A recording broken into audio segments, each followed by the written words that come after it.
Can we just do a fun, witty cold open? Like what? I'm looking through my notes. There's nothing exciting here.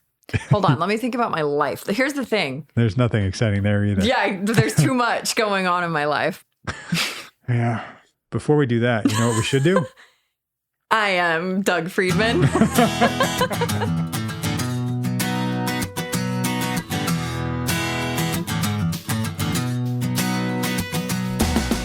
I am Doug Friedman. No, I am Doug Friedman. Oh, we Come all on. are Doug Friedman. We're all Doug Friedman. That's how this works.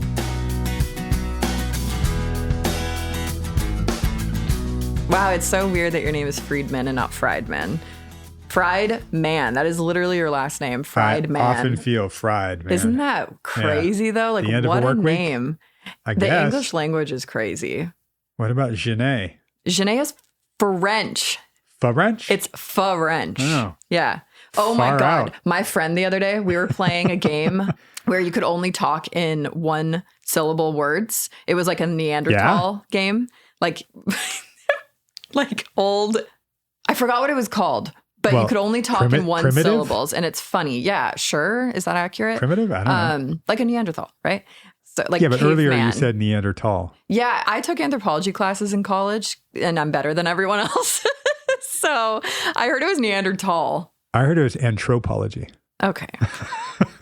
Okay, I'm not even going to go there. You know what I heard? No, but I didn't finish my story, Doug. Okay. No. This is important. This is what you wanted. Fun banter, right? Fun banter. Here Bring it it is. on. Go. My friend, Yes. we were playing a game that you can only speak in one syllable words. Right. And it is incredibly hard. Let me just say, it is so hard. What? One Yeah, he's going to sound word, Yes. but see, it's hard, Doug. more than one word at a time. What? I couldn't even follow that. So you can't use multiple syllables. Yeah, and there's but one you can person. use multiple words. Yeah.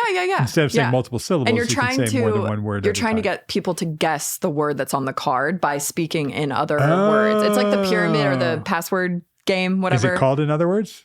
No, that's a really good title, though. No, it was some Neanderthal-esque title. And there's like a blow-up, like caveman. Is it called Ooga Ooga? No, something stupid like that. Yeah. And you get hit if you speak in more than one syllable. But our friend, I'm trying to remember what the word was. It was like clearly a one syllable word, like stop. Right. And he was like, is that two syllables or one syllable? He was like, stop. What Stop. about contractions? Like don't go? Could you say don't? Yeah, you can. I think, but you really wouldn't need to. No, if you you're can trying say to do describe. not go. Because those are all.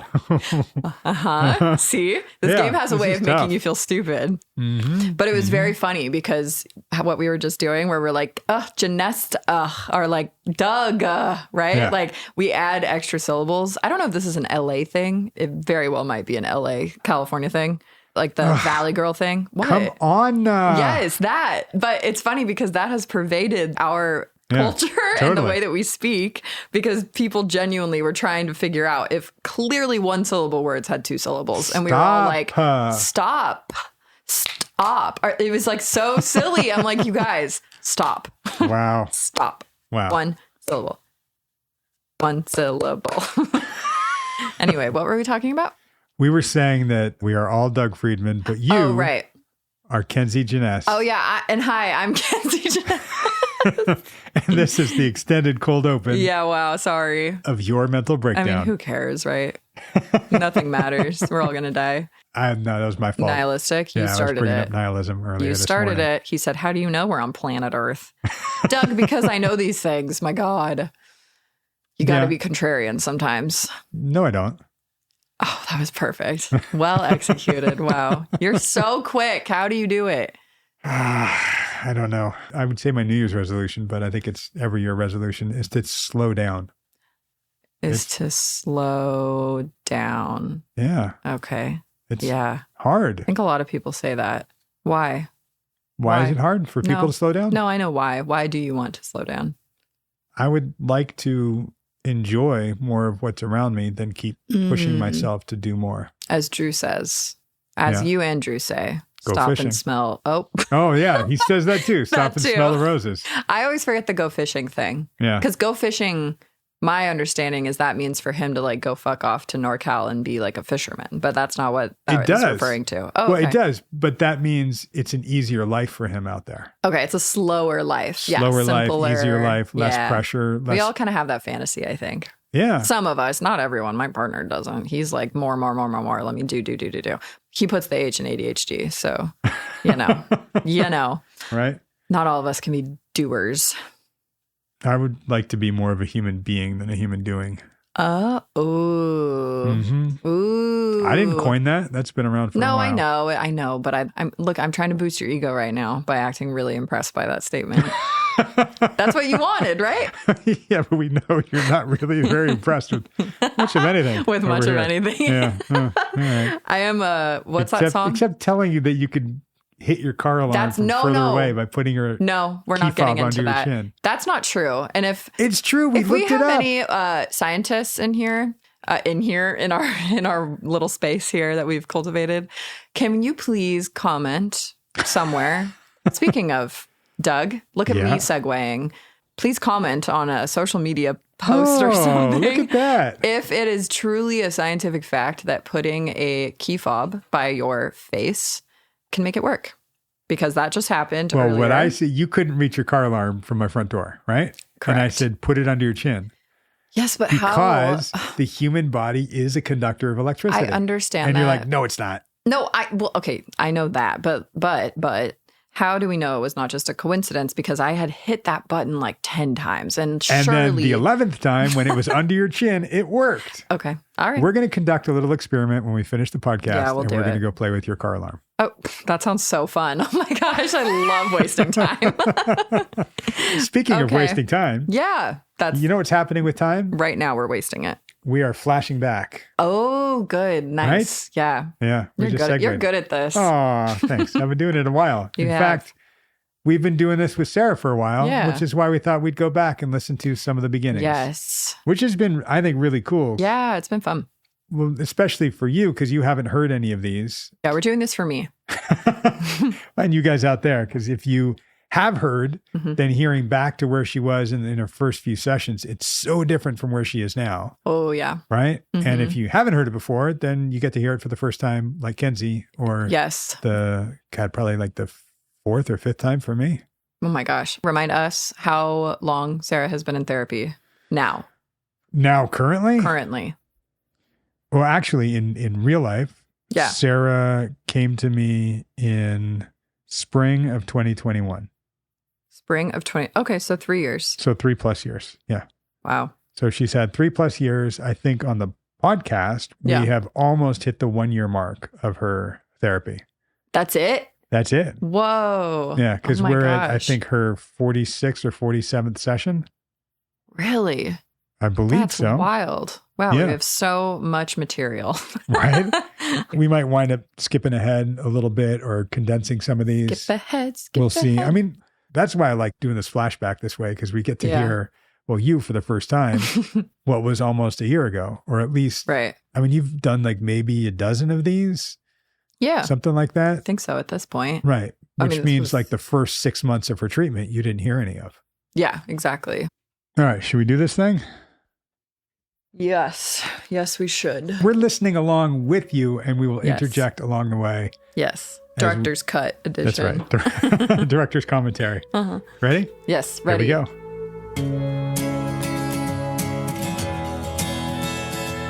Tell me a little bit about being a mom to your kids. I'm one of 10 brothers and sisters, and I'm number 4 from the oldest in my family. So I've basically been a mom, I would say, my whole life.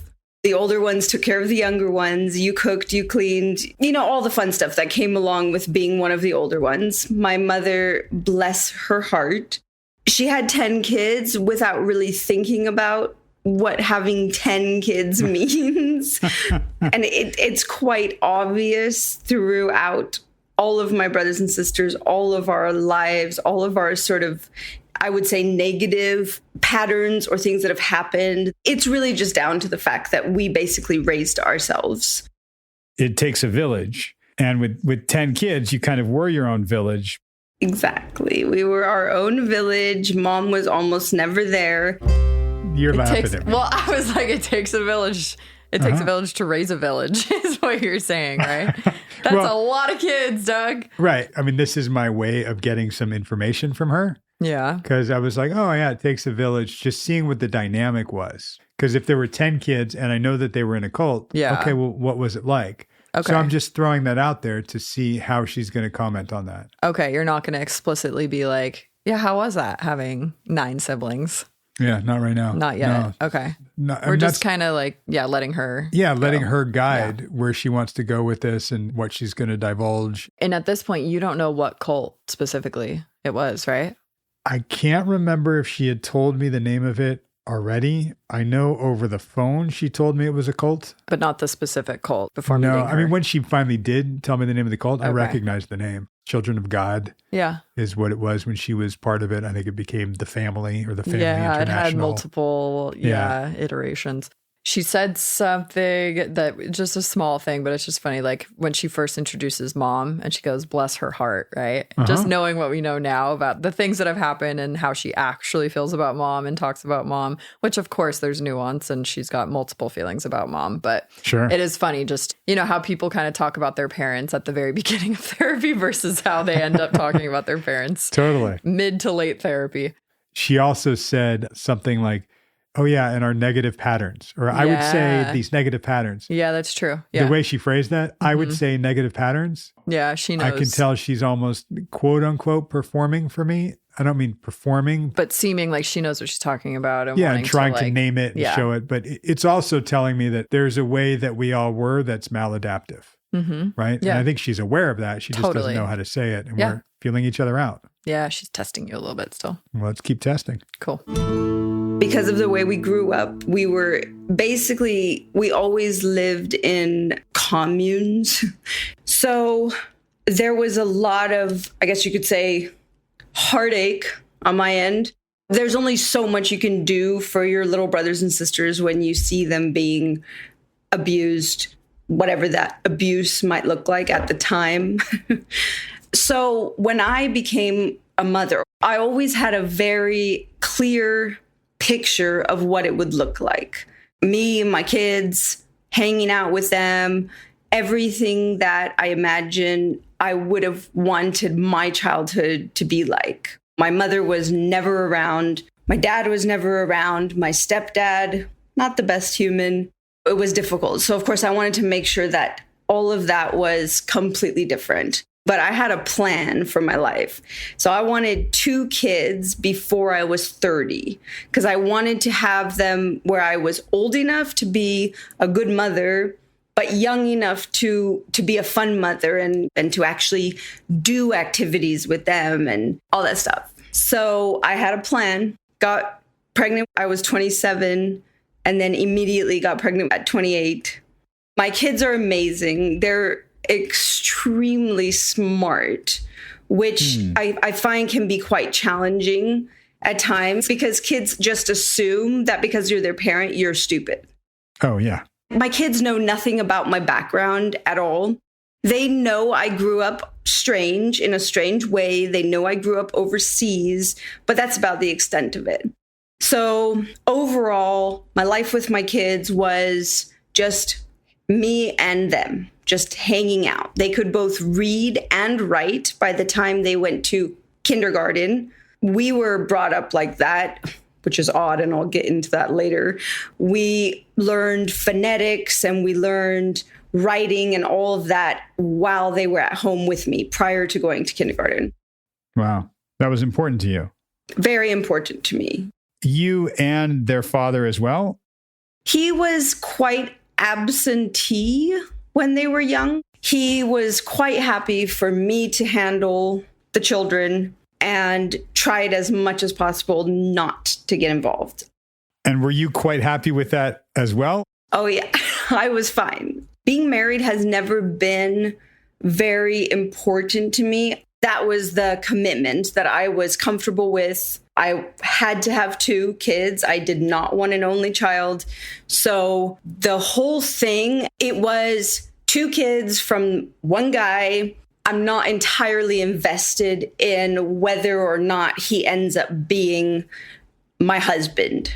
So it was much less about the husband and much more about my family and my schedule for my life. I did make the decision to stay with my ex-husband and have the kids with him because, well, this is not the only reason, but one of the main reasons is he comes from a completely different family. He has wealthy parents who my two kids will be their only grandchildren. And actually, I love his parents. His parents are amazing. It sounds like for you, consciously for you, in the plan that you had formulated and kind of did actualize, I want 2 kids before I'm 30. I want to make sure that they're taken care of.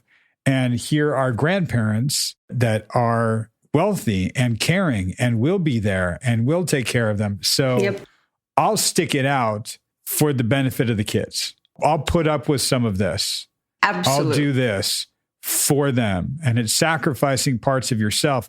I'm already hearing part of a narrative, that idea that I will sacrifice for the greater good, someone else's benefit, for right being the 4th oldest, and I'm going to make sure my younger ones are okay. I'm like a little speechless because it just really struck me that she did not care so much about the partnership aspect and the romantic love aspect, right? And just knew she wanted kids. She wanted more than one kid.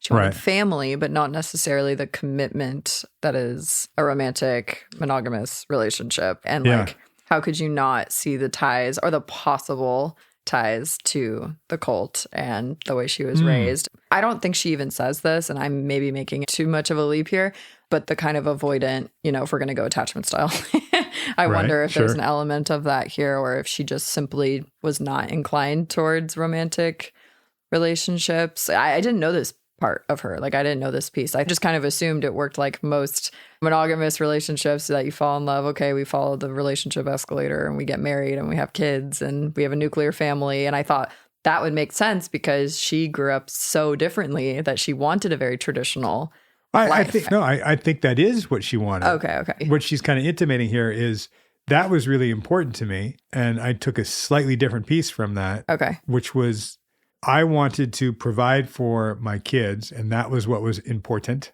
Sure. Yeah. And she'll enunciate more. That. But it was less about the reparative experience of a cult, and I want to create like an actual family. Yeah. I think it was because the marriage started to go so bad. So quickly. Yeah.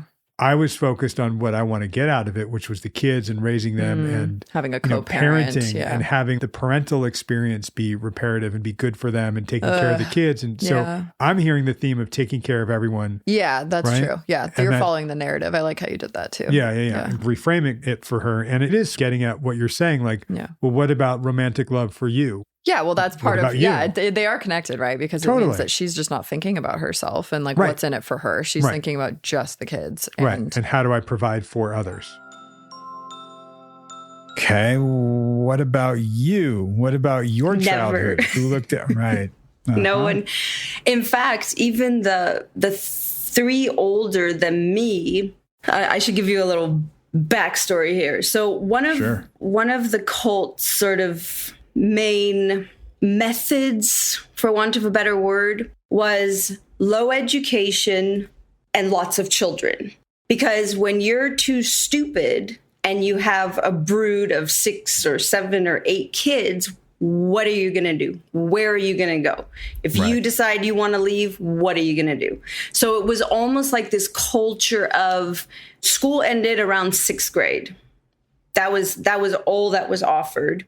And getting pregnant was literally encouraged. Like, birth control was not accepted. It was against the rules, essentially. So my 3 older brothers and sisters all had children. Once I ran away and started a life for myself outside of the cult, it was a lot of, I basically cared for everybody.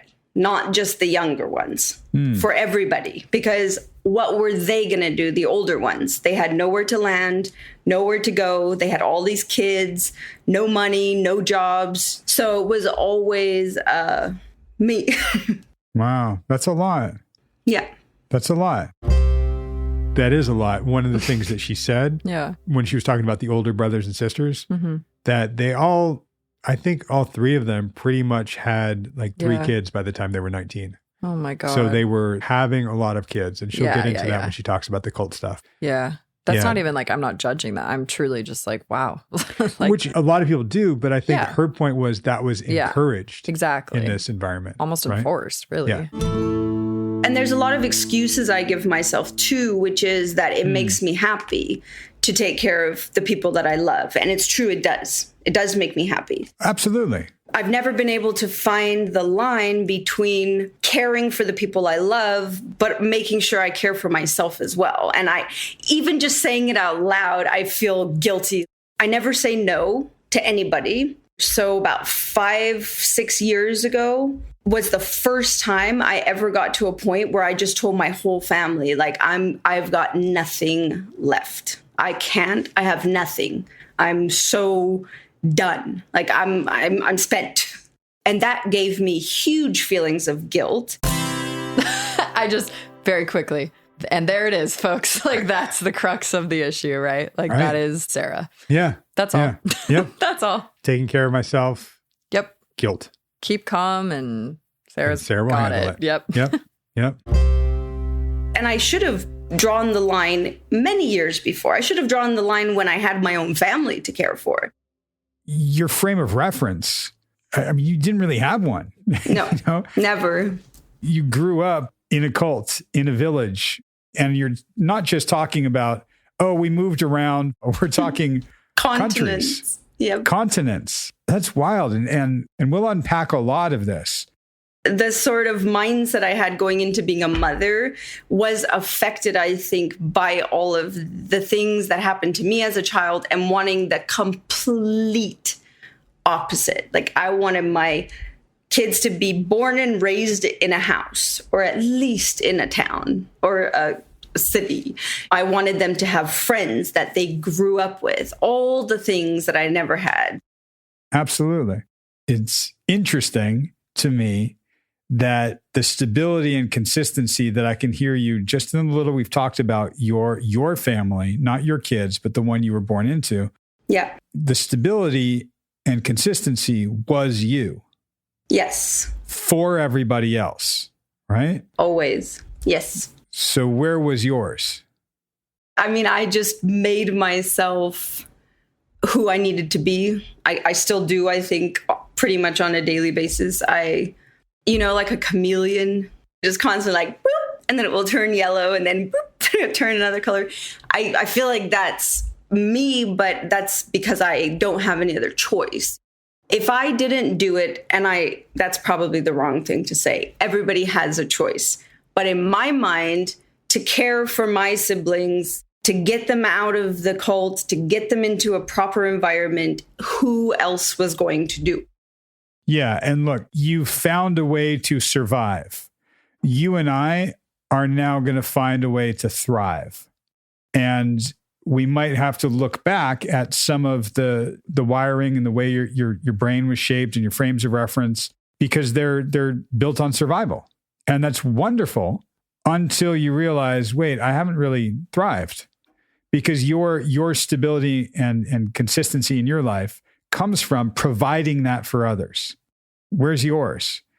That's something we need to navigate for sure, because the idea of like my boyfriend, for instance, he is wonderful. He's loving, he's caring. And in fact, he grew up in the cult. I had no idea. I only found out like way later. But he is very, very good at drawing the line. Like, yes, absolutely, I will help. Absolutely, I will do that, until it gets to a point where, well, that's not really going to work for me. He's very good at drawing that line without seeming rude or mean. But so sometimes to me, he'll say, come on, babe, what are you doing? Obviously, you can't do that. And it might not be that obvious to you because it doesn't occur to you that way, right? It's definitely hard. Like, I'll know, this is going to be a real pain in the butt. Like, this is going to totally mess up my schedule. It's going to interfere with X, Y, and Z, but it's my brother. or it's my sister. Obviously, I have to do it. Essentially, that but negates the thing you just said in front of it. But, and here I go again. If I say no, the guilt that I feel is worse to me than the buts along the way.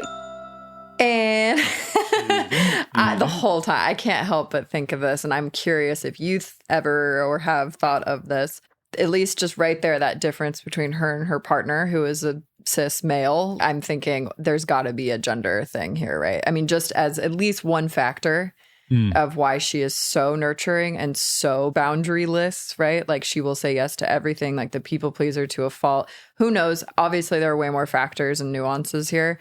But I'm just saying, I bet that is a factor, not only because she's a biological female, but also because she grew up in a cult that really was patriarchal, it sounds like, and prioritized women being domesticated and all of that, or domestic. Yeah, I think you're right. And it's hierarchical, not just patriarchal. Yeah, sure. And even her saying like her boyfriend grew up in the cult too. Well, that's what I mean. Like, but they came out different. Right. And she was saying like, oh, I was more in the inner circle. Like I was here. Yeah. My parents were high up. And you could be way off to the side and not nearly have the same experience that we had. Okay. So maybe he didn't also get as harsh of an experience. Not at all. But it's an and, right? Like, and she is also assigned female birth. Blah, blah, blah, blah, blah. Right. Yeah. Because the butts, I'll figure them out. Even if I'm stressed, even if I'm totally frazzled by the end, that person is happy and I feel better about myself. And I know that's wrong. Well, it might be ineffective now. It was effective then. As long as they're happy, for you, you were happy that they were happy. Yes. Okay. Now that's not the most effective. And we know that. But back then it was. And I mean, look, you grew up, you were born into a cult. Yeah, a bad one. a bad cult. A cult that was very, very all-consuming. Just running away at 15 and doing what I did. I don't even know how I did that. There was something inside of me that was just propelling me, get the hell out. I mean, because when you have no frame of reference for right and wrong, you have to listen to something inside of you that's telling you, I don't think that's okay. I don't think you're supposed to hold a 6-month-old baby by the arm and beat them. But there's something inside of me, like my stomach would just like clench up. And again, no frame of reference. This is how everything was done. But to me, it was wrong. And those things that just happened, sexual abuse and the locking a kid in a shed outside in the middle of summer, it's like 100 degrees with no water and no food for days on end. Those things are wrong. And the only reason I knew that was because my stomach or my brain told me that's not okay. It's not right. And I literally mean this in the literal sense. Running away from this cult was like the only thing I could think to do to try and change my family's life for the future. You know, I had no idea if I was going to be successful, if I was going to be able to even navigate a world that I'd never been a part of. And that is really terrifying for a 15-year-old. But there's a whole thing, again, where I felt like, okay, well, if I do leave and I do run away, then who's going to protect them? And I basically remember the day that I had a conversation with myself and thought, okay, you can either stay here and on a daily basis do your best to protect whichever brother or sister might be in peril at that moment, or you can change it forever going forward. And I didn't know what that was or how I was going to do it.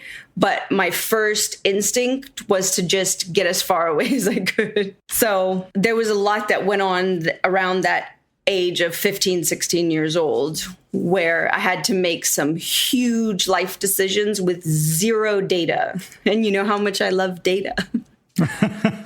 Yeah. That was tricky. Yeah. Zero data and zero support. Correct. Zero support, like not a dime to my name. I had no idea what was going on. I had no idea what was happening. Luckily, I had a boyfriend. We ran away together. So you're 15 at the time when you get out. You mentioned that conversation you had with yourself. You remember that one? Yes. From that conversation to conversations with your boyfriend to when you actually ran, how much time, what was going on for you during that time? Because it sounds like you had, if not the idea, maybe the resolve, or if not the resolve, maybe the idea that this needs to be done. I'm getting a little timeline, but then I'm also looking at, for her in terms of trauma exposure, if she said, I ran away at 15. Mm-hmm. Okay.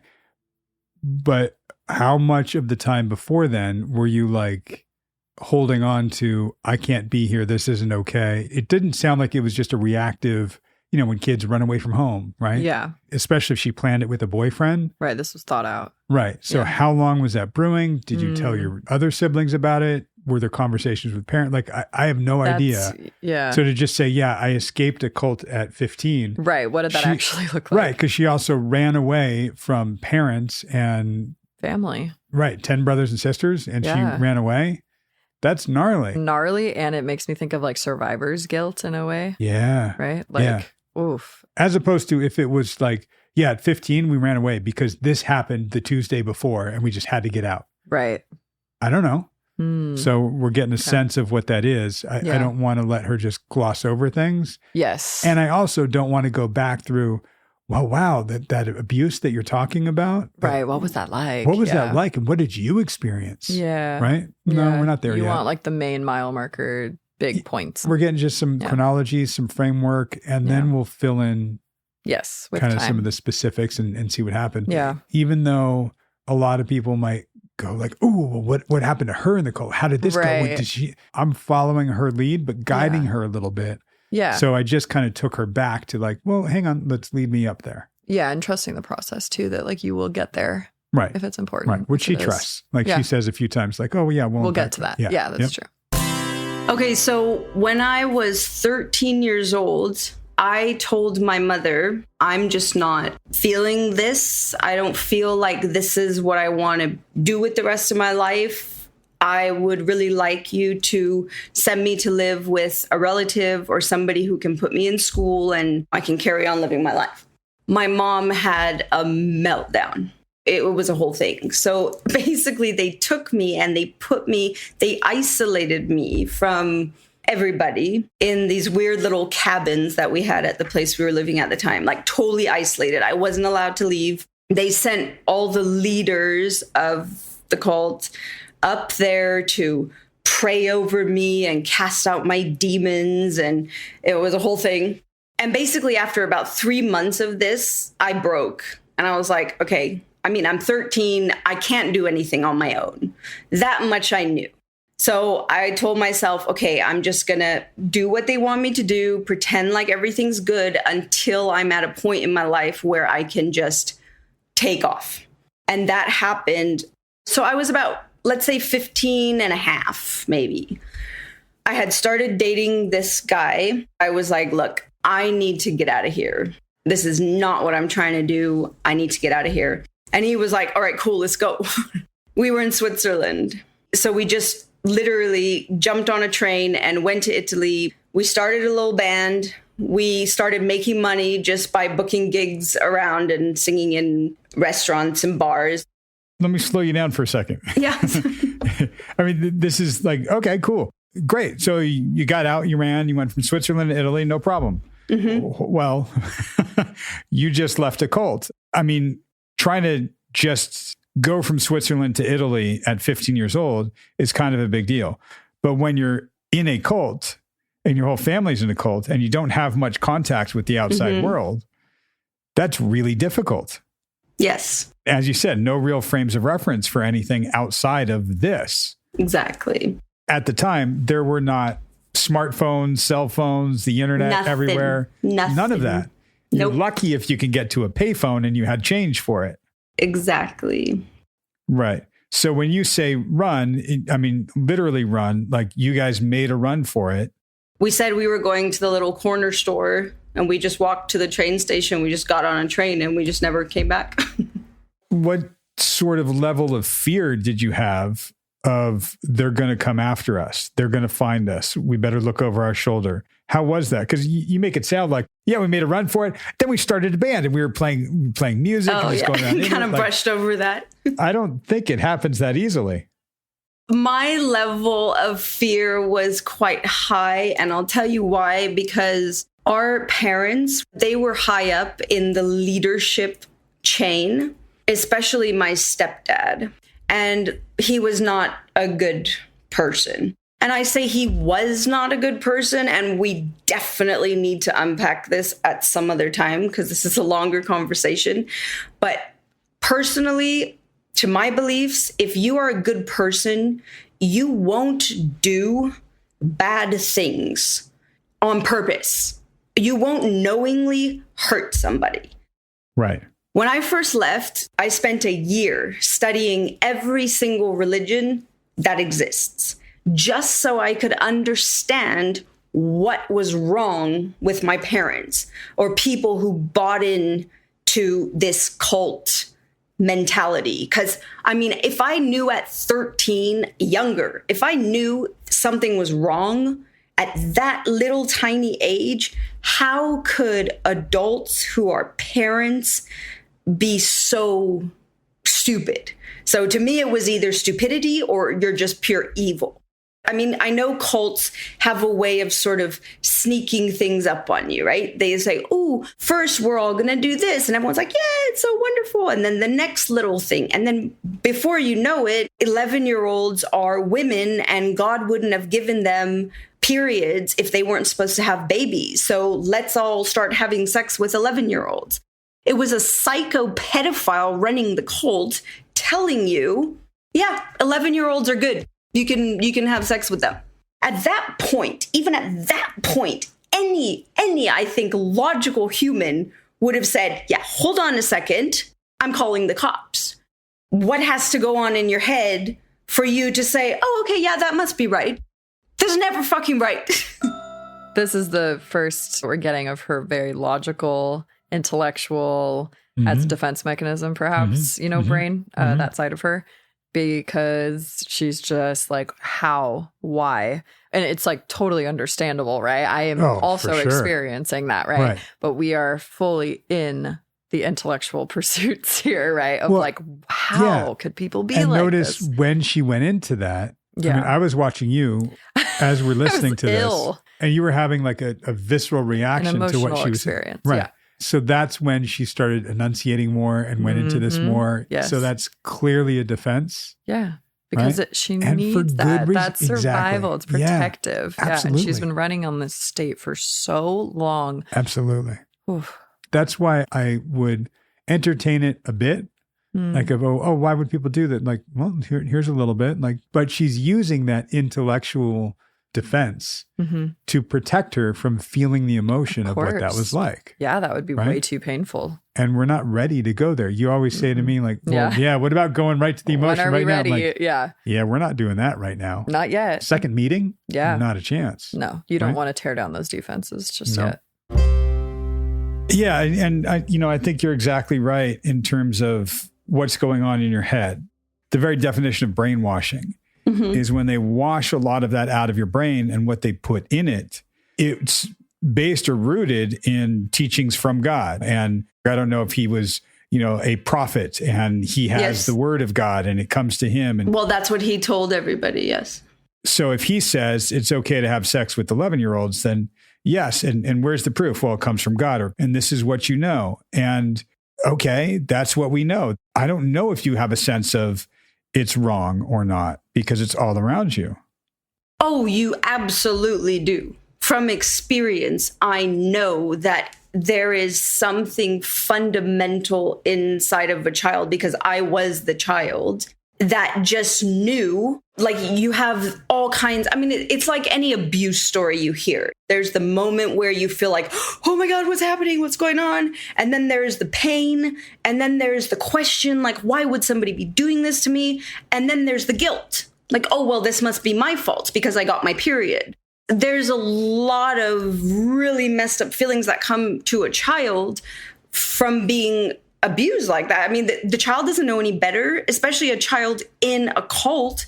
Of course, they don't know any better. My children know better. I made sure of that from day one, but I didn't know better. Right. But that's because you were nurturing them, you were educating them. And when I think about you saying, I spent, a year reading about every religion I could and trying to understand this, because at the time you weren't given any alternative ways of thought. You were given one way of thought. Yep. Your brain, what was going on in your head was supposed to be this one singular way of being. Yeah. You questioned it, you got beat, or you got put in a trailer in the middle of summer, whatever it was. If you questioned it, you got put on silence restriction. You had to wear a big sign saying, I'm not allowed to talk to anybody. It was very scary to have any kind of thought or opinion that wasn't in line with what was being told you to do. So, I mean, lucky for me, I was kind of on the tapered edge of the sexual abuse and more around the time of the sort of mental, physical. And again, another long story for another day. They basically said, oh, no sex with minors anymore. But in quiet circles, in our circles, it was, we're just saying this because the systemites, is what they called everybody outside of the cult, they don't understand that Jesus says this is okay, and people continue doing what they were doing. But we kind of transitioned from really, really a lot of sexual abuse, very blatant, very in your face, like totally normal, to it kind of being a hush-hush thing and more into the sort of mental and physical abuse era of the cult. So there's always something inside of a child. I know that there is, because again, I was the child and I watched my brothers and sisters and everybody. Basically, there is something that tells you, okay, did I actually do something naughty?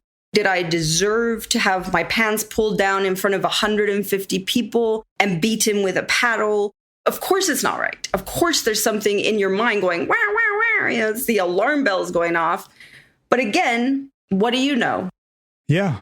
And what do you know, and what can you question, and who can you ask those questions to? Yeah. And what could you even do? It's incredibly powerless. Yep. Incredibly. I mean, and that's the whole nature of the cult. You have no power. You have no thought that isn't the one singular thought of the cult. Yeah. And the people who are supposed to love you and take care of you are right there in the room while it's happening. Yeah. Bringing us back to your original question, those kind of things for me were hugely important, that I was always with my kids, or at least knew where they were, who they were with. I met all the teachers. I wouldn't let them have sleepovers unless I met the parents, both parents, not just one. To my children, I was like, oh no, I just want to, make sure that they're nice people. And what was most important for me with my kids was talking. We talk about everything. If there is a problem, we talk about it, whether it's a big problem or a little problem, because I want them to know that I'm here. And if I wasn't aware of something that was going on or something slipped past me, that they could always come to me and tell me, and nothing would happen to them. That's so interesting to hear her talking about this. Yeah. Because her tone shifted there and went back into the more enunciating. Like, we communicate. I want them to know it's intense. And that tells me, like, wow, she really means this, and she really wants to do it differently because it was really, really painful for her. Oh, of course. She doesn't consciously know that she's getting more and more intense, but those are her emotions creeping up a little bit, right? Right. Like, this matters. Right. I am not traumatizing my kids. Right. And the hypervigilance that I hear in her. Yes. We communicate, we talk, we this, that. Death. Like, truly, like, it is that severe. Yeah, in you're her head. beaten. Yeah. In her case, too, when she did go to her mom and talk, it wasn't received well at all. Of course. It She's wasn't trying okay. to fully flip the script and break the cycle. Yeah. Yes. And her experience was so traumatic, so lonely, so emotional, and she wasn't able to share those emotions or process them. It's reparative. Right. Yeah. it's not just reparative. It's learning it for the first time. It's being able to express these emotions maybe for the first time. That's wild. Like to be at that age and that stage of life, to be doing that with your own children for the first time. Right. Yeah. It's amazing just knowing what we know now about Sarah and her children. Right. How well adjusted they are. Like, this is an incredible story as a story. And to me, because I'm her therapist, the biggest part of this story is that she is reparenting herself. And the same things that she is so defended against here, like not being able to talk to her parents. So she's going to talk. Yes. She's giving herself that reparative experience now. Yeah. Showing that it's possible and that it's healthy. Yeah. And it's okay and it's safe. Right. Yeah. Right. And that's why just what we were talking about last week, 6 months ago, son sneaks out, smokes some weed, and you can talk to him about that. Yes. And then ex-husband finds out, he flips out. There's the panic attack because it's taking you back to that place where, oh, wait, we can't talk about this. Isn't okay. That controlling. Yep. That powerlessness in terms of your story. Something that I hear in you is resilience. I think the very definition of it. And it's something that's sure. Sometimes if I say it to people and if I say it to you and you go, yeah, I'm resilient. Yeah, no problem. It's just what you know. Like, yeah, I survived. Yeah, I know how to survive. Yeah, I'm strong. Sure, I just keep going. There's a different kind of strength in you. There's a strength that's, to me, rooted in vulnerability and honesty. That's amazing. It might be a leap, but I would say love too. Yes, absolutely. Really quickly, the concept of resilience has been a big thing lately. And just the word resilience, I think nowadays, it's the kind of like what doesn't kill you makes you stronger, or it could be taken that way. And I think that we're moving away from that because people are more focused on trauma and how it actually affects you now. But there is still, I think, an importance of resilience. But I like the way that you reframed it a bit here, gave it a different flavor, which is like not just the push through and like pull yourself up by the bootstraps type of resilience. Right. Like, no, the resilience of coming back even healthier and being more vulnerable. It's like a softer resilience, like letting yourself be human, actually. Yeah. Thank you. I'm trying to reframe what that means because resilient meaning I could take it, I could do it. Exactly. She's got that. Yeah, exactly. I don't want to hear that anymore. We have tons of clients who are like that. Sure. Yeah. I want to go, all right, you've been holding all this and here it is, and you're incredibly emotional. Yes. And it hasn't had a chance to come out yet. Like, wow, what strength and what emotion. Right. Yeah. Actually letting yourself feel your feelings is strength. That's the vulnerability, which probably scares the crap out of her right now. Totally. How could it not? Right. And I think you are at the core joyous and happy, strong, very strong and resilient and incredibly vulnerable. Yep. Also incredibly wounded, incredibly fearful. And those are survival mechanisms for keeping that there. Yep. 100%. There's so many triggers around you. Yes. And I don't care how resilient and strong you are. When these triggers hit, the nature of the trigger is it hits something deeper. Yep. And it hits that place. There are a lot of wounds in there. And the old saying of but where the wounds are, that's where the light comes in. Yep. That's where our greatest light is. Absolutely. And you have such light and strength in you. And you pour it onto your kids, which is probably amazing. I want to see some of that light for yourself. I want to be the mirror that gets to shine that back so you can see it for yourself.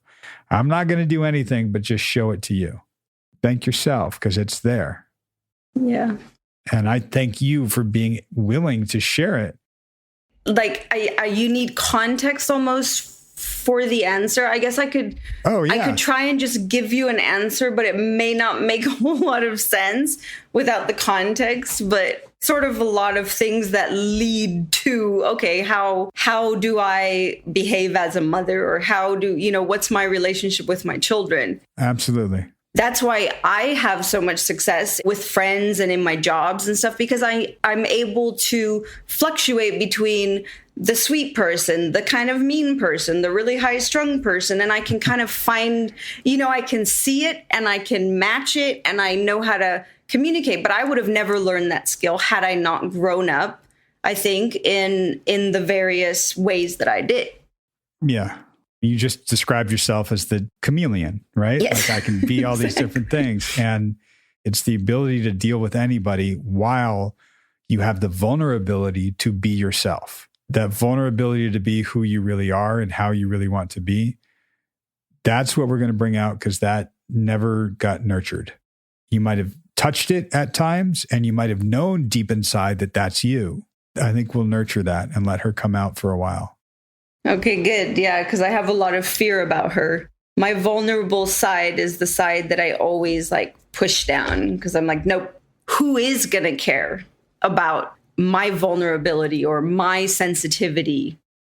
Thank you for sharing all this. I mean, I'm getting to know you. I'm seeing your vulnerability. I'm seeing you. I'm very excited about the healing that we can do. Me too. From a lot of what you've been through, a lot of what you're going through, and just who and how you are, to be who and how you really want to be. Yes. Thank you.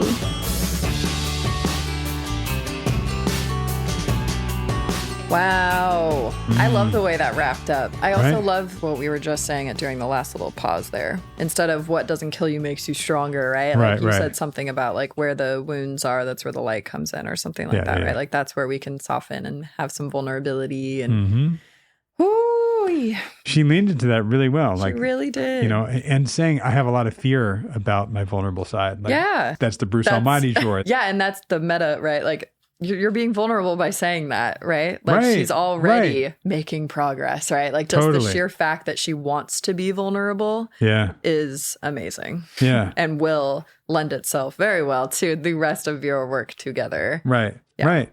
It's cool too. I think hearing this, you've heard the first 2 sessions, and I don't do a traditional intake, but I got a lot of information from her about her growing up, about how she was formulating and how she formulated her self, her image, her view of family. It's interesting because, and this might sound like a hot take or a controversial statement, I don't mean it to be. I just think there's something about this way of going about an intake that is almost more skillful in a way, because it is not so orderly and structured, and it's not just asking questions, getting the concrete answers. It is way more of what you call the therapy ninja, like piecing things together slowly over time. And that seemingly can be more casual and conversational, but I think actually takes a lot more skill and effort on the therapist's part. Yeah, thank you. And it's something that takes a lot of trust from the client. Sure. It takes a good relationship. And where we ended this, her saying like, yes, that's my vulnerability. I have a lot of fear of that, which is vulnerable. Yeah. And that's such trust at the end of this. Yeah.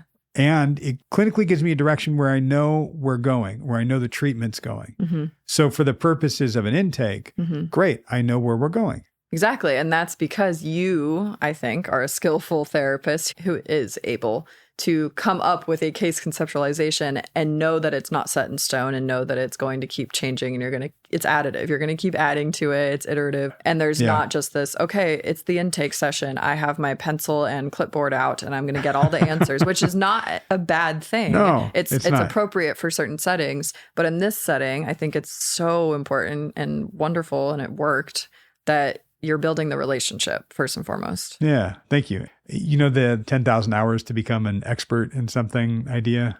I have heard that. Yes. Yeah. I don't know if there's any validity to that. I don't know necessarily. I think it's repetition, right? Sure. That's why I'm very repetitive. Anything. Yeah. As I say all the time. Redundant. Yeah. Oh, okay. Right.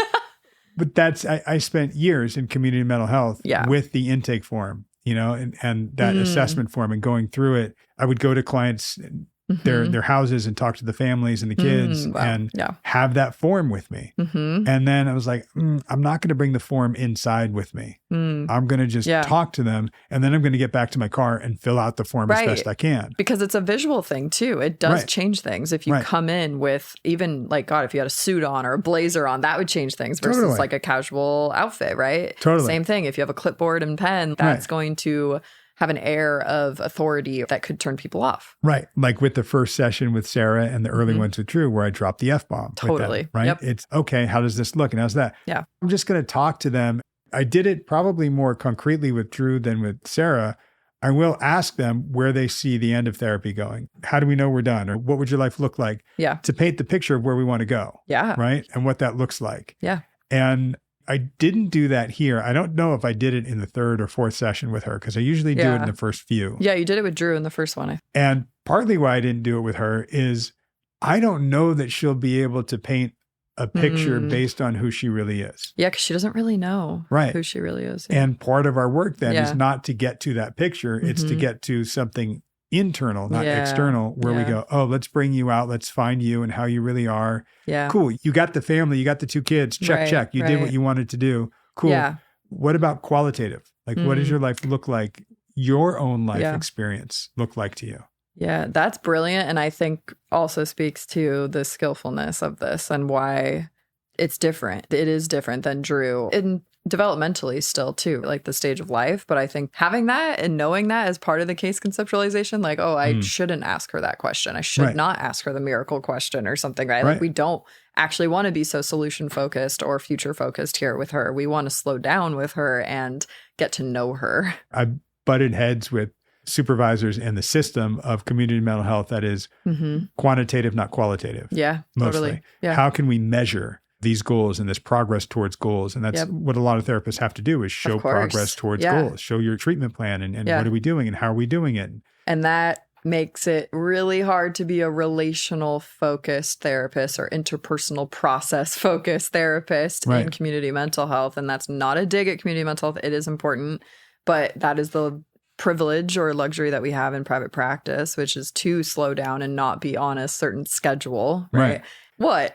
I'm laughing because when I first met you. I know. I was the anti this. Right. I was scared. Yeah. I want a framework. I want something like I want evidence-based. I want to know this. I want to measure how I'm doing. I want to know that I'm doing a good job. Yeah, right? I still do, but it looks very different now. It is so much slower and more relational, and I love it. And I think part of the intake that I was going to say is that meta interpersonal process that you are gathering information. You just aren't explicitly asking the questions and it's the information you're gathering is how she's interacting with you. Like I said, when I would go to these clients and families' houses and ask them the questions and have the conversations, I would race back to my car or then it was get back to the office. Take notes. And fill it all out, right? Yep. So I got really good at let me just gather the information. And my guess is if I listen to the first 2 or 3 sessions that I have with any client and then you stuck that form in front of me, I could probably fill most of it out. That's what I was going to say. And it takes